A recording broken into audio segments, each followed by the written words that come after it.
Gervonta Tank Davis, Devin Haney, Teofimo Lopez at Ryan Garcia. Ito ang apat sa may mga pinakamalaking pangalan ngayon sa lightweight at junior light welterweight division. Gayunpaman ay mayroong isang gutom na boksingero na alaga ng ating pambansang kamao. Ang matagal nang nag-aabang at gustong lapain ang mga bigating pangalan na yan. Walang iba kundi ang tanging Mexican na alaga ni Pacman na si Isaac Pitbull Cruz. Ang isa sa mga top contenders ngayon ng 135 at 140 pounds division. Sa kabila ng tangkad nito na 5'4 lamang, ay hindi naman matatawaran ang kanyang taglay na husay, lakas at tapang sa pakikipaglaban. Tinagurian siyang the Mexican Mike Tyson dahil sa lakas at estilo nito na nahahawig dito sa maalamat na boksingero. Gaya nitong si Mike Tyson ay laging undersized itong si Pitbull Cruz kumpara sa lahat ng mga nakakalaban niya. Sa height na 5'4 ay kasing tangkad lamang nito ang kababayan nating si John Riel Casimero. Ganun pa man ay madalas pa rin niyang napapatumba ang mga mas naglalakihang mga kalaban niya. Itong si Isaac Pitbull Cruz ay pinanganak noong May 23 taong 1998 at may kasalukuyang edad na 25 anyos. Bagamat bagito at di pa ganoon kahinog sa karanasan sa pakikipaglaban, ay napupunan naman ito dahil sa kanyang agresibong estilo at pambihirang lakas. Kaya naman mabilis ang pag-akyat ng kanyang pangalan. Sa ngayon ay nasa pangatlong pwesto na ng The Ring Magazine sa lightweight division itong si Isaac Pitbull Cruz, na nasa likod lamang nila Tank Davis at Vasily Lomachenko. Lumaki itong si Pitbull sa isang broken family at nabuhay ito kasama ang kanyang mga kapatid sa pangangalaga ng kanyang ina. Habang lumalaki ay nakahiligan na nitong si Isaac ang sports ng boxing dahil na rin sa impluwensya ng kanyang ama at ng kanyang lolo na parehong mga boksingero noong araw. Kaya naman sa edad na 7 taong gulang pa lamang ay nagsimula na itong mag-ensayo. Pinasok nito ang amateur boxing at nakapagtala ng 73 na panalo na may kasamang 50 knockout sa kanyang 85 na laban. Mula taong 2010 hanggang 2014 ay naging regional champion ito at lumahok ng 3 beses para sa Olympic trials. Taong 2015 naman, sa edad na 16 anyos, ay nagpasya na itong pasukin ng professional boxing. At sa kanyang pro debut, ay kinailangan lamang nito ng 70 segundo upang tapusin ang kanyang kalabang boksingero. Maganda na sana ang naging panimula nitong si Isaac Pitbull Cruz, kung saan ay nasundan pa ito ng 4 na magkakasunod na panalo at may kasamang 3 knockouts. Ang kaso nga lang, sa pang-anim niyang laban ay natikman na nito ang kanyang unang pagkatalo. Kalaban ng kapwa nito Mexicano na si Luis Montano Alvarez. Natalo ito sa pamamagitan ng unanimous decision. Ganun pa man, ang kabiguan nga niyang ito ay ang lalong nagbigay sa kanya ng motibasyon upang lalo pa niyang galingan at sipagan sa pag-iinsayo. Kaya naman 6 na magkakasunod na panalo ang kanyang naitala at ang lahat ng yon ay pinatulog niya sa ibabaw ng lona. Hindi kalaunan ay nabansagan na rin siyang The Pitbull dahil na rin sa kanyang mabangis na galawan na walang takot na lumalaba ng kanyang mga kalaban. Ngunit noong taong 2017 ay nakalaban niya ang kapwa Mexicano na si Jose Capilla, kung saan ay naging draw ang resulta ng naging laban nila. 2 buwan lamang ang dumaan ay muli siyang lumaban kontra sa isang boksingero na si Ricardo Saenz. Tinapos niya ito sa loob lamang ng 2 round.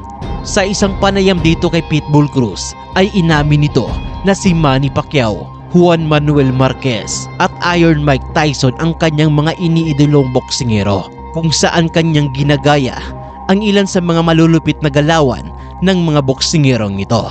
Taong 2018 naman ay nagkaroon ito ng 4 na panalo at 3 sa mga ito ay tinalo niya sa pamamagitan ng knockout. Kasama na dyan sa kanyang pinatumba ang dating world title contender na si Jose Felix Jr. At sa sumunod na taon ay nagkaroon pa ito ng isa na namang impresibong knockout na panalo kontra sa kapwa Mexicano na si Eleazar Carrillo. Simula noong maging pro itong si Pitbull ay panay sa Mexico lamang ito lumalaban. Kaya naman matapos ang kanyang mga impresibong knockout na pagkakapanalo ay napagpasyahan na ng mga humahawak sa kanya na dalhin na siya sa bansang Amerika upang doon lumaban. December 7, 2019, naganap na ang kanyang US debut kung saan ay kanyang tinalo sa pamamagitan ng unanimous decision ang boksingerong si Miguel Angel Perez. Nasundan pa ito ng isa pang panalo kontra sa isa na namang di kalibring kalaban sa katauhan ng Amerikanong si Thomas Matisse. Naipanalo niya ang laban na yon via majority decision. At dahil sa unang panalo na ito ni Pitbull sa labas ng kanilang bansa, ay nasabi nitong napakalaki ng pinagkaiba. Dahil mula sa hand wrapping, commission at sa medical ay malaki ang diferensya. Pero nang dahil sa karanasan niya sa paglaban sa Amerika, ay malaki ang naitulong nito upang lalo siyang maging matatag pagdating sa kanyang pisikal at mental na aspeto. Dagdag pa neto, matapos niyang manalo kontra kina Jose Felix Jr. at kay Thomas Matisse, ay mas lalo itong nagbigay sa kanya ng kumpiyansa. Dahil nalaman niya sa kanyang sarili na kaya niya palang tumalo ng mga elite na boksingero.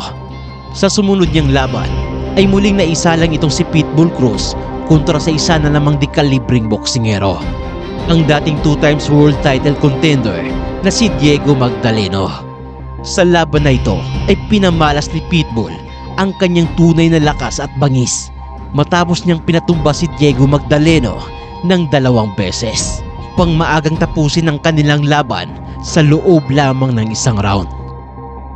Sa sumunod na taon ay nagkaroon pa ito ng 2 panalo, kaya naman binigyan na ito ng pagkakataon upang lumaban para sa isang pandaigdigang kampyonato.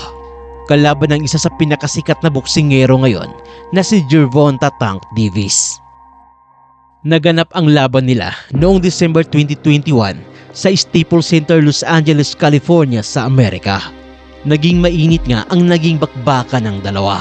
Bagamat tinanghal na panalo itong si Tank, ay mas marami naman ang napahanga dahil sa tapang at agresibong estilo na pinakita nitong si Isaac Pitbull Cruz. Nakamuntikan ng magpatumba dito kay Gervonta.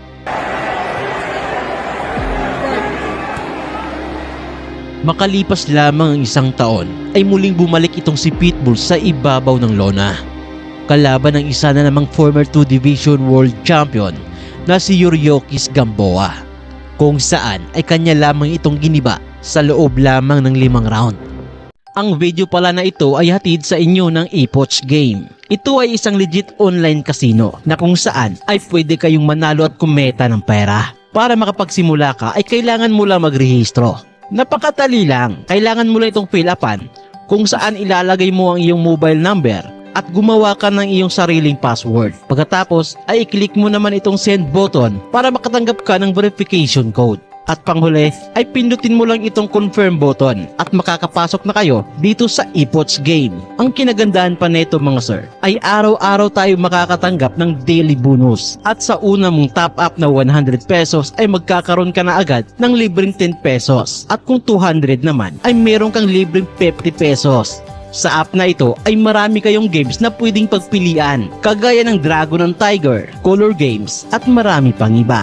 Subukan nating laruin itong Dragon and Tiger. Ang gagawin mo lang ay pipili ka lang kung sino sa Dragon and Tiger ang mananalo.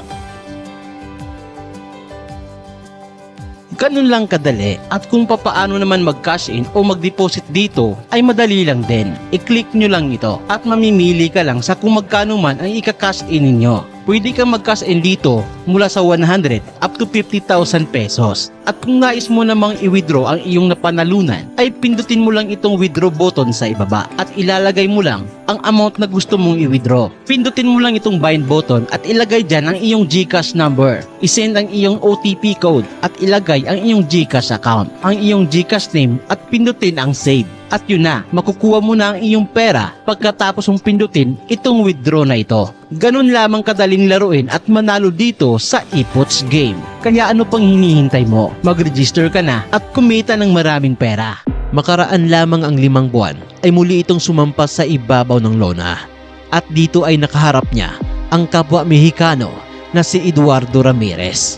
At sa laban na to ay isa na namang nakakapangilabot na knockout na panalo ang naitala nitong si Isaac Pitbull Cruz. Nang talunin niya sa pamamagitan ng second round knockout ang kalaban niya. At sa naging panayam sa kanya pagkatapos ng laban ay muli nitong hinamon itong si Gervonta Tank Davis. So yun lamang ang video natin sa araw na to. Mag-iwan lamang ng inyong komento at huwag mo sana kalimutang mag-like at mag-subscribe. At i-share na rin ang ating video. At muli, daghang salamat.